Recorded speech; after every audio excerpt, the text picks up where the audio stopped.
Lebanon is the smallest country in all of Asia and one of the smallest in the Islamic world. Nevertheless, Lebanon is also the country where 70% of all Arabic books are published.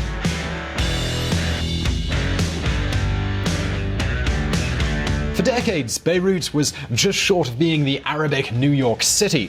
Lebanon was often labeled the Switzerland of the Middle East. But today, things have changed, and they have changed for the worse. We're talking about a country with a smaller population than New York City, a country where a good percentage of Sunni Muslims, Shia Muslims, and Christians all live. A country located in one of the most troubled regions of the planet. As you can imagine, these are the perfect ingredients for a problematic country. So you might now be wondering, well, why are we talking about Lebanon anyway? Well, in order to answer that question, we need to travel to another country that we know much better here on VisualPolitik, and yes, of course, we're talking about Saudi Arabia.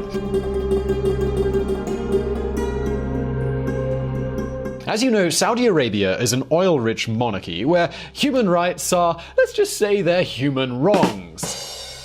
Nevertheless, things are changing in this country a lot. For example, they've gotten rid of a law that forbade women from driving. And if that doesn't sound progressive enough for you, Saudi Arabia is the first country in the world to give citizenship to a robot. Yes, that is right. Sophia is the first robot to get legal citizenship in a country.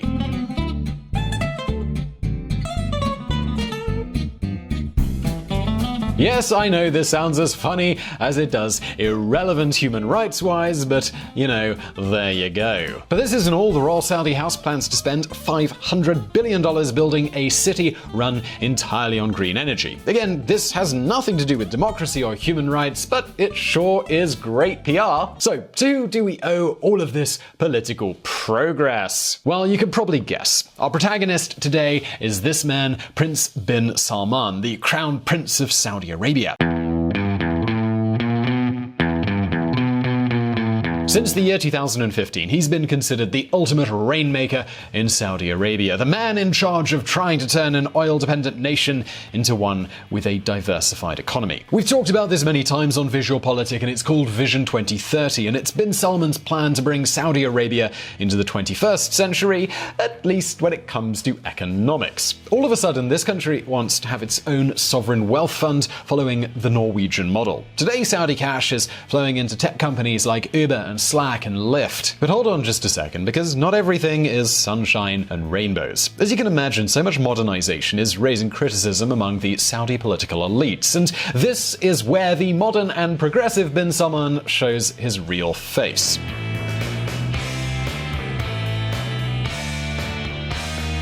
It's a political playbook that combines an iron fist, luxury, and creativity. For example, how do you think he's fighting rampant corruption in his country? Well, in November of 2017, Mr. bin Salman invited more than 30 Saudi officials and businessmen to spend a few days at the Ritz-Carlton Hotel in Riyadh. It's a very luxurious place, and I mean, most of us would probably like to spend a few days there. The thing is, once they all arrived, well, what do you think happened? Well, once they got there, bin Salman, he locked the doors and basically said, "You guys are under arrest. This hotel is your jail. Have fun." So I probably can guess what you're thinking right now. You'd be quite okay if you were just locked up in a 5-star hotel for a jail for a little while. But, you know, the idea of jailing someone without a trial isn't really a good thing. And this is what bin Salman, he did to his close friends, so maybe you can imagine what he might do to those who are not so close to him.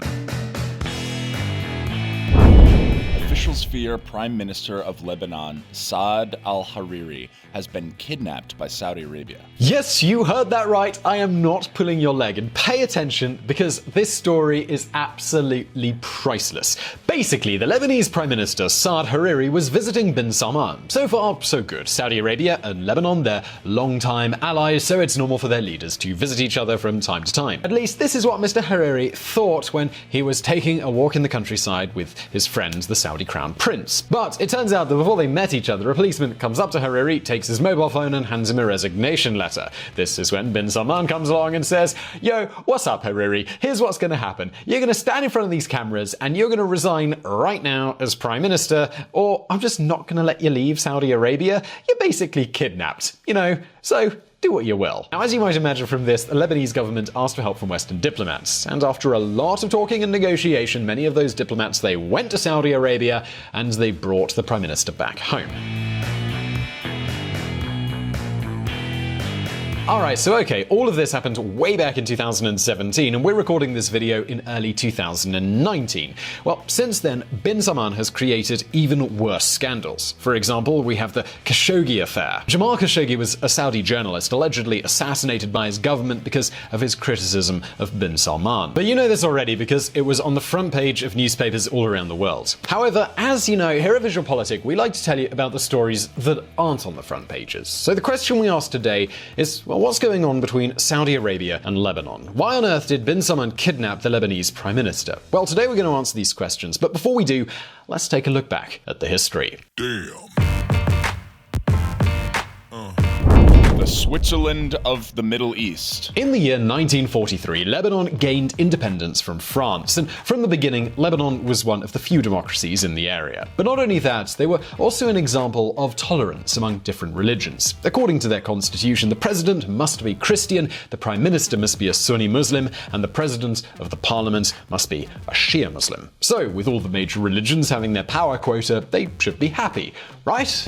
Well, no, the opposite is actually true. In the year 1975, tensions between Muslim and Christians, they exploded. This is how the Lebanese Civil War started.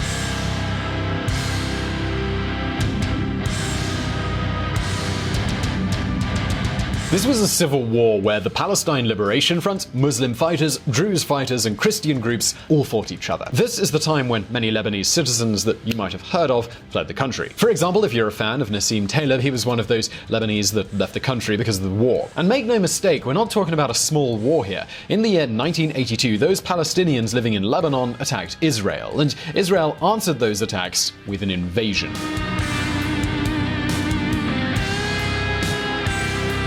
But as you can imagine, the Israelis, they did not come alone. They were supported by Italy, by France, and of course, by the United States of America. This conflict, it didn't stop until the year 1990. 15 years of violence that destroyed the Lebanese economy. Since then, Lebanon has had an $80 billion debt. Further, the army still hasn't recovered and the government's authority is under scrutiny.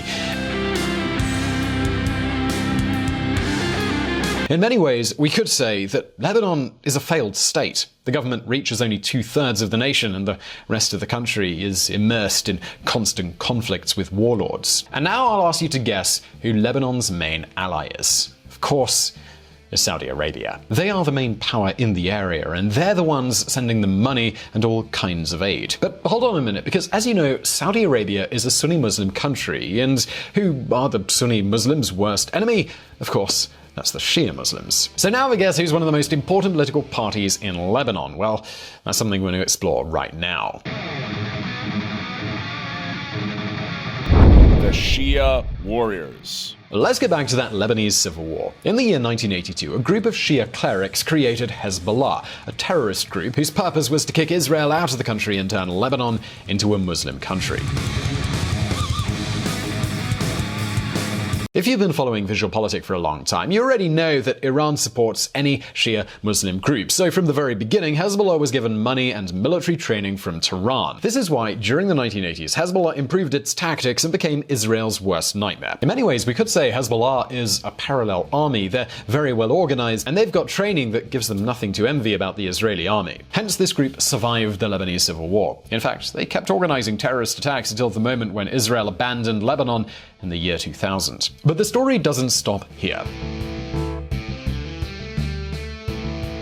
You might remember the Second Lebanese War of 2006. This started when Hezbollah wanted Israel to free 3 Lebanese prisoners. This is how a 34-day war started. It was a war that ended with the lives of more than 1,000 Lebanese citizens being lost.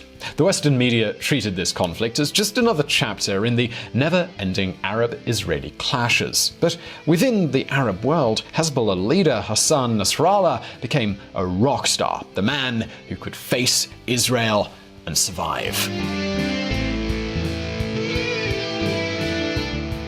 That said, let's fast forward our history to the year 2011, the year of the Arab Spring.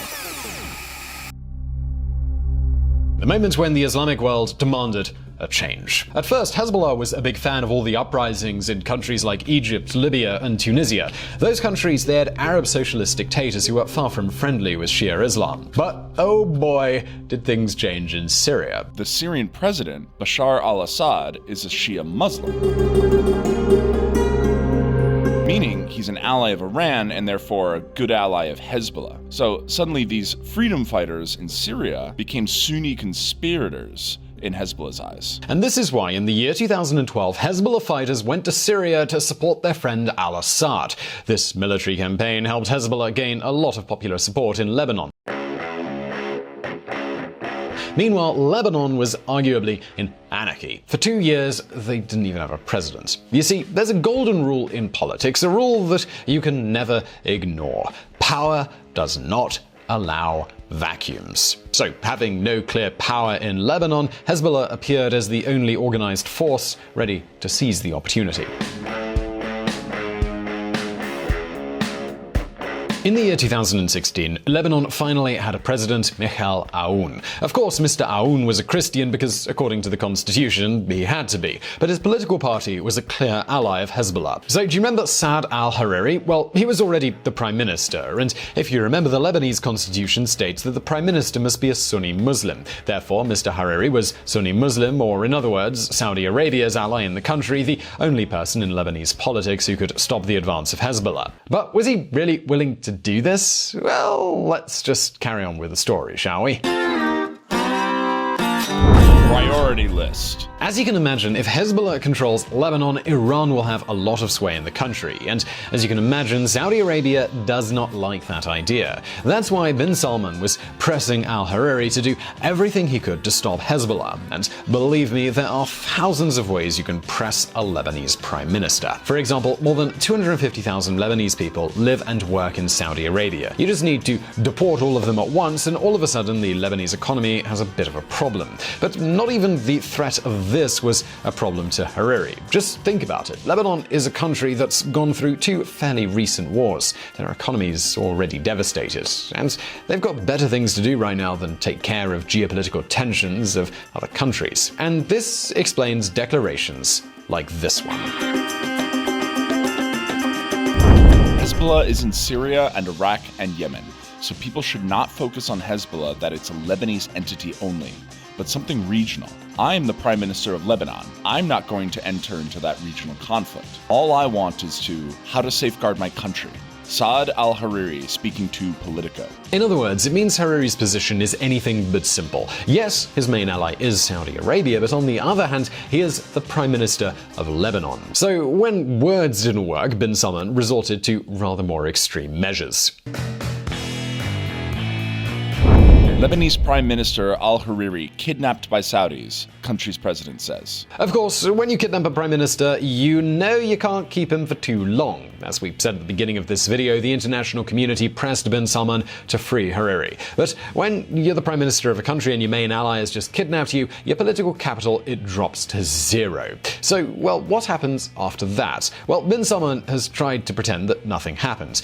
Kidnapping? What kidnapping? Is pretty much his response. Indeed, he has even made some jokes about it. But Hariri, he can't make jokes anymore. He lost all credibility to his voters. And this includes all of his power to stop Hezbollah. This is why it's no surprise that in the 2018 legislative elections, the result was as follows. Lebanon election.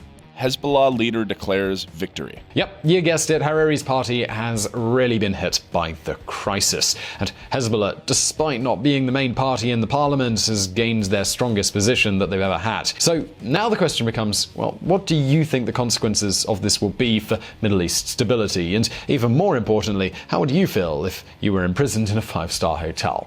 Well, please leave your answers in the comments section below. Also, visit reconsidermedia.com, the podcast that provided the audio for this episode that was not mine. Of course, don't forget that we publish brand new videos every week, so subscribe to VisualPolitik and hit that bell button so you don't miss out on any posts. If you like this video, also give us a thumbs up. And as always, I'll see you next time. And if you want to learn more about politics and hear even more of my lovely voice, you can join us at Reconsider Media. We have a podcast at reconsidermedia.com/podcast. See you there.